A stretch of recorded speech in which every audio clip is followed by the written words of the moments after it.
Assalamualaikum. Halo teman-teman, apa kabar? Sehat-sehat ya? Semoga Tuhan Yang Maha Esa memberi rezeki yang berlimpah-limpah untuk teman-teman semua. Kembali SLMTTV menemani suasana santai teman-teman dengan cerita film pilihan yang tentunya bikin suasana hatimu menjadi senang. Kali ini SLMTTV akan berbagi cerita tentang film yang berjudul Master. Film ini menceritakan seorang ahli psikologi yang mengajar anak-anak di penjara. Ia harus berjuang menyelamatkan anak-anak tersebut dari ketergantungan obat-obat terlarang. Seperti apakah perjuangan pria ini? Apakah ia mampu menyelamatkan anak-anak dari jeratan obat terlarang? Siapin cemilan kamu. Sebelum lanjut ke ceritanya, dukung dulu SLMTTV dengan klik like, komen, share, dan juga subscribe ya. Tanpa berpanjang-panjang lagi, langsung saja. Ini dia ceritanya.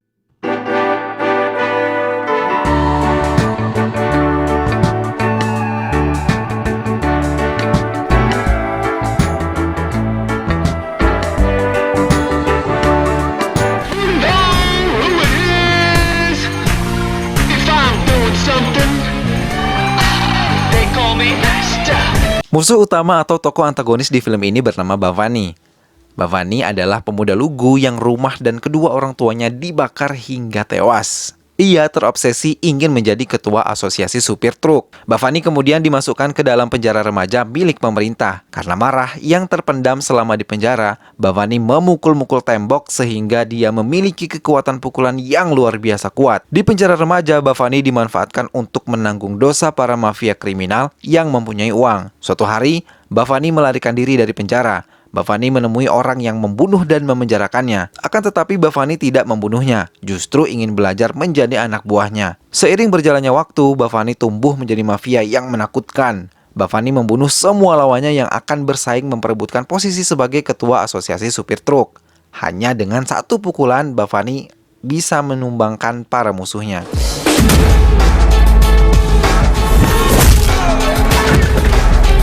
Hanya dengan satu pukulan saja, Bhavani bisa membuat lawannya jatuh tersungkur. Bhavani juga menjadi penguasa penjara remaja milik pemerintah yang ada di sana. Bhavani memiliki anak buah yang sangat loyal bernama Das. Bhavani juga menjejalkan para remaja di sana dengan obat terlarang. Bhavani memanfaatkan para remaja itu untuk dijadikan tumbal jika saat nanti Bhavani melakukan kejahatan, merekalah yang menanggung hukumannya. JD adalah profesor psikologi pemabuk yang kerjanya mabuk, dan mabuk. Di sisi lain, JD adalah pendidik yang melayani dengan sepenuh hati. JD sangat membenci jajaran manajemen di kampus, tetapi JD sangat dicintai para mahasiswanya. JD memiliki sahabat baik yang merupakan seorang guru panah di kampus tersebut. Selama bertahun-tahun tidak pernah diadakan pemilihan ketua BEM, karena selama ini yang menjadi ketua BEM hanya dari kalangan anak menteri. Berkat JD, pemilihan ketua BEM bisa diadakan dan diikuti oleh semua orang. Pemilihan dilakukan dengan adil dan dimenangkan oleh mahasiswa biasa. Meskipun kalah, anak menteri itu bersahabat baik dengan ketua BEM baru yang telah terpilih. Berkat JD, politik demokrasi di kampus bisa dijalankan. Tetapi ada preman bayaran yang melakukan kerusuhan di kampus. Karena hal itu, JD terpaksa dikeluarkan dari kampus. Tetapi semua orang tetap mencintai JD sebagai master. Dosen cantik bernama Charu yang mengetahui karisma JD secara diam-diam bekerja sama dengan kepala polisi. Secara diam-diam mereka membawa JD untuk mengajar di sebuah penjara remaja milik pemerintah. Charu yakin JD bisa membawa perubahan di tempat tersebut. JD pun tidak mengetahui ia akan ditempatkan di penjara itu. JD hanya menuruti saja kemauan polisi. Polisi pun menjelaskan kepada JD mengenai pekerjaan yang akan dilakukannya di penjara remaja. Polisi mengatakan remaja di sana sangat tidak manusiawi. Mereka buas seperti binatang. Mereka menganggap hukum bisa dibeli. Mereka bahkan menghalalkan segala cara melakukan apa yang mereka mau. Mereka semua tenggelam dalam lautan obat terlarang. Banyak orang yang berharap kepada JD untuk membawa perubahan di tempat tersebut. Para remaja dan oknum-oknum sipir itu tahu JD akan datang. Mereka berencana membuat JD tidak betah berada di sana. Keesokan harinya, JD datang ke penjara remaja itu. Hari pertama, JD memberi pelajaran berupa nasihat hidup untuk selalu berusaha berbahagia, menghapuskan segala hal-hal yang negatif, lalu fokus pada impian karena itu akan membuatmu menjadi seorang yang berprestasi. Beberapa anak senang dengan kedatangan JD, tapi tidak dengan Das, anak buah Bhavani yang sangat tidak menyukai kedatangan JD. Setiap sore hari, dua bocah kakak beradik sengaja sembunyi-sembunyi menulis surat tentang kondisi saat berada di penjara remaja. Dua bocah itu mengadu kepada JD, tapi JD mabuk dan tidur. Dua anak itu pun menyelipkan suratnya di dalam kantong celana JD. Setelah itu, kedua anak itu langsung kabur karena takut ketahuan oleh Das. Besok paginya saat JD mau mengajar, JD mendengar para remaja itu tawuran di penjara. JD terlihat tak begitu peduli karena ia merasa itu bukanlah tugasnya. Ia hanyalah guru psikologi, bukan seorang polisi. Kemudian secara sembunyi-sembunyi di malam hari, dua bocah tadi mengambil HP Das di semak-semak untuk menelpon JD. Dua bocah itu menelpon JD bahkan sampai 15 kali, tapi JD tidak mengangkat teleponnya karena ia sedang mabuk-mabukan.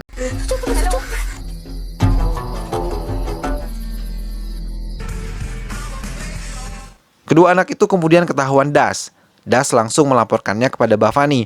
Bafani datang dan bertemu dengan Das. Das mengatakan dua anak itu menelpon master sang guru yang baru ditugaskan di sini. Karena dianggap berkhianat, Bafani menghajar dua anak itu habis-habisan hingga tewas. Bafani lalu memerintahkan anak buahnya untuk membunuh JD.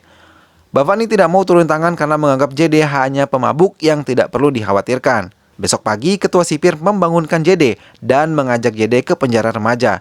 JD bingung dan merasa penasaran apakah yang sedang terjadi, mengapa banyak polisi dan anak-anak yang berkumpul, dan ternyata dua bocah yang kemarin menemui JD digantung oleh Bafani dan tewas. JD sangat sedih, baru kali ini ia melihat kekejaman seperti itu dalam hidupnya.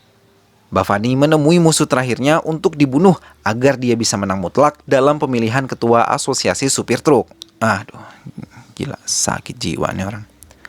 Bafani menghajar sang musuh dengan tangan perkasanya hingga tewas.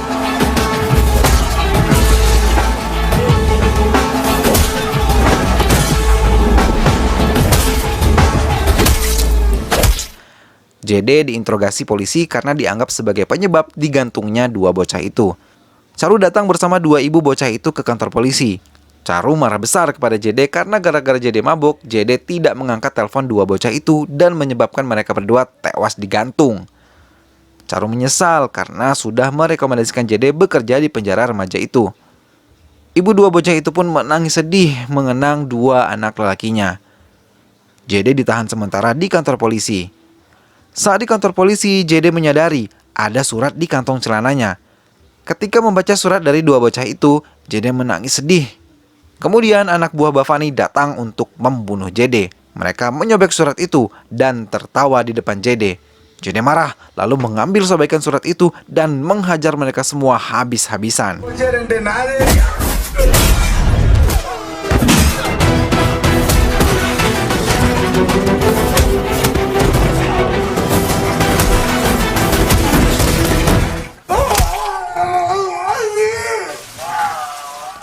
Setelah mengajar mereka, JD menelpon Bafani sambil menangis dan berkata bahwa dia akan mencari Bafani dan menemukannya, lalu berhenti tepat di depannya untuk membuatnya menjawab kematian dua anak tersebut. Bafani pun menjawab akan menunggunya. JD kembali ke penjara remaja. JD diejek oleh Das dan gengnya karena tidak bisa berbuat apa-apa. JD tetap setel kalem dan mulai nyusun rencana untuk mempelajari sistem yang rusak di sana. JD bertanya kepada Koki dan ketua sipil. Koki mengatakan pasokan obat terlarang di sini dibantu oleh oknum sipir. Ketua sipir itu mengatakan bahwa Bafani yang menguasai tempat ini. Bafani mengirim obat-obat terlarang kepada mereka semua. Anak-anak di sini dipaksa untuk menggunakan obat terlarang. Mereka semua telah rusak dari segi kesehatan dan juga mental. Bafani bukan manusia, dia lebih buas dari seekor binatang. JD terus berpikir bagaimana mengubah para remaja itu menjadi lebih baik. JD pulang ke rumahnya dan membuang semua botol alkoholnya. JD ingin mereka menjadi lebih baik. JD bertemu dengan ibu dua bocah yang digantung itu dan ia meminta maaf dan merasa bersalah. Besok paginya JD datang ke penjara itu seperti biasa. JD mengubah penampilannya menjadi lebih rapi. Sekarang JD lebih tegas dalam mendidik para remaja itu. JD melakukan razia terhadap barang-barang mereka di dalam sel. JD menemukan banyak sekali obat terlarang. JD membakar semua itu di depan mereka. Hal itu membuat Das dan gengnya semakin marah. Parahnya, para remaja itu dipotong rambut dan kumisnya menjadi lebih rapi. Das semakin marah dengan JD. Das menelpon Bhavani dan melaporkan perbuatan JD. Das selalu membuat onar di dalam penjara. JD tetap tenang menghadapi remaja nakal ini. Keesokan harinya, rutinitas di penjara selalu melakukan pertandingan kabadi. Sebelum pertandingan dimulai, JD mengobrol dengan seorang bocah yang sedang merenung di pojokan. Bocah itu merasa takut dengan Das karena dia pasti kalah dan selalu menjadi budak pelampiasannya. JD mengatakan bahwa rasa sakit karena takut lebih perih dari rasa sakit karena tamparan. Majulah dengan gagah berani dan jangan pernah takut. Bocil itu pun langsung berjalan dengan gagah berani menerima tantangan Das. Das mengatakan bahwa ia boleh memilih siapapun orang yang ada di situ untuk menjadi timnya. Bocah itu pun mengatakan bahwa ia akan satu tim dengan Master.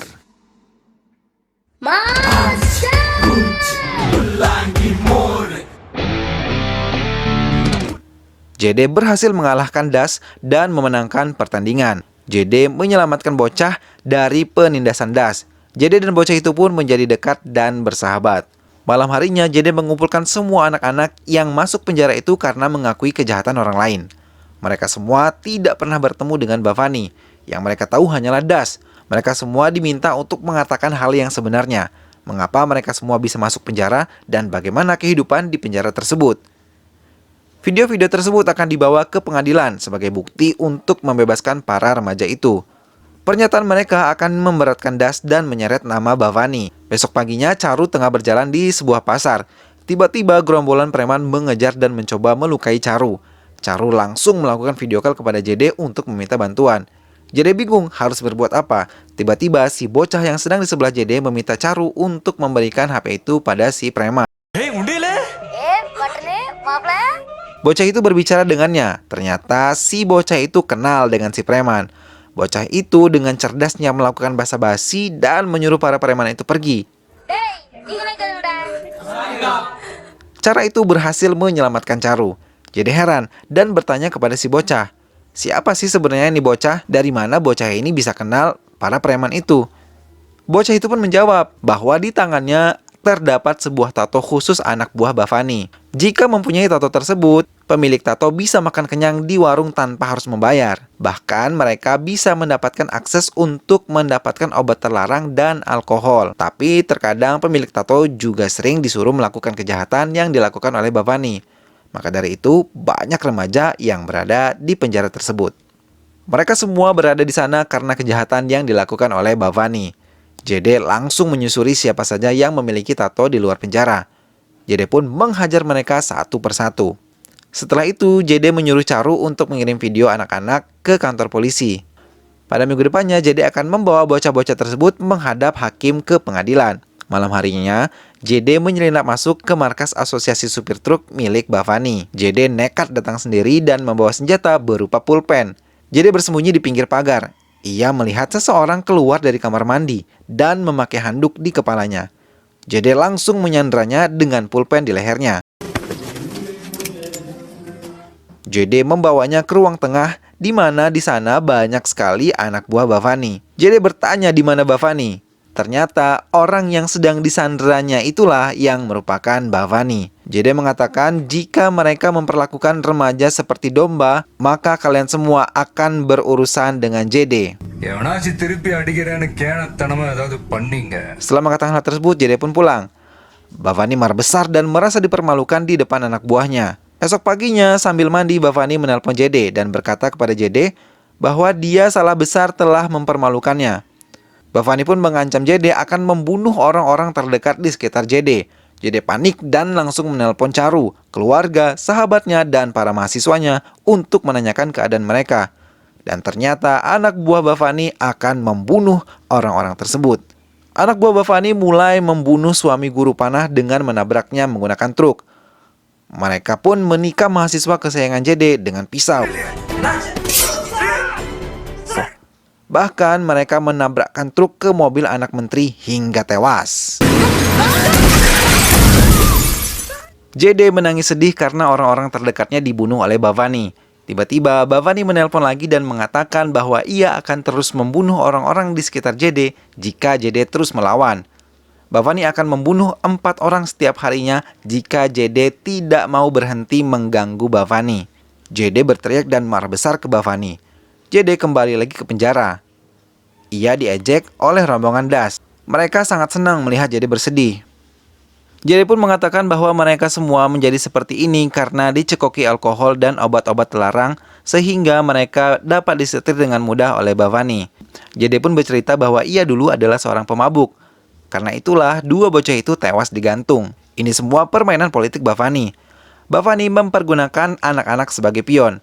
Di saat Bhavani tidak membutuhkan anak-anak lagi, maka mereka akan dibunuh oleh Bhavani seenaknya saja. JD pun mengatakan bahwa dia tidak takut dengan ancaman Bhavani karena ada jutaan orang yang mencintai Bhavani baik secara hati, pikiran, tubuh, dan jiwa yang ada di luaran sana. Das dan kawan-kawan terlihat tersentuh hatinya dan berbalik memihak kepada JD. Mereka mengatakan bahwa Bhavani sudah mempersiapkan semua barang-barang dan dokumennya untuk menyeberangi perbatasan malam ini. Para bocah itu pun juga ada di salah satu truk.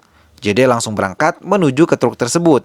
JD membawa serta guru panah yang suaminya dibunuh oleh anak buah Bhavani. JD menerobos melewati truk-truk Bhavani. Setelah berada di depan, guru panah bersiap-siap untuk melakukan tembakan.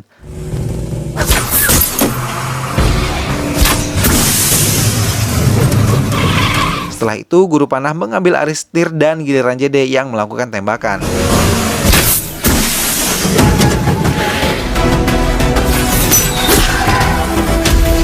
JD berhasil membuat truk-truk oleng dan terjatuh. Saat JD ingin membunuh Das dengan panah itu, JD memilih untuk menahan diri dan membuat Das turun dari truknya. JD terlihat marah dan menasihati Das dengan mengatakan semua pernyataan bocah-bocah akan memberatkannya. JD mengatakan bahwa Bhavani telah memanfaatkan Das selama ini, tapi Das tidak menyadarinya. JD pun mengatakan bahwa Bhavani tidak akan membunuh anak-anak, bahkan Bhavani akan membunuh Das. Das merasa bingung, dia harus percaya kepada siapa. Das kemudian pergi menemui Bhavani untuk menyerahkan bocah-bocah itu. Ternyata benar, Bhavani memerintahkan anak buahnya untuk membunuh Das. Das kaget karena ternyata omongan JD itu benar adanya. Bhavani memanfaatkan Das sebagai alat kekuasaan. Das pun berbalik dan berpihak kepada JD. JD bersembunyi di dalam truk dan menghajar habis-habisan anak buah Bhavani.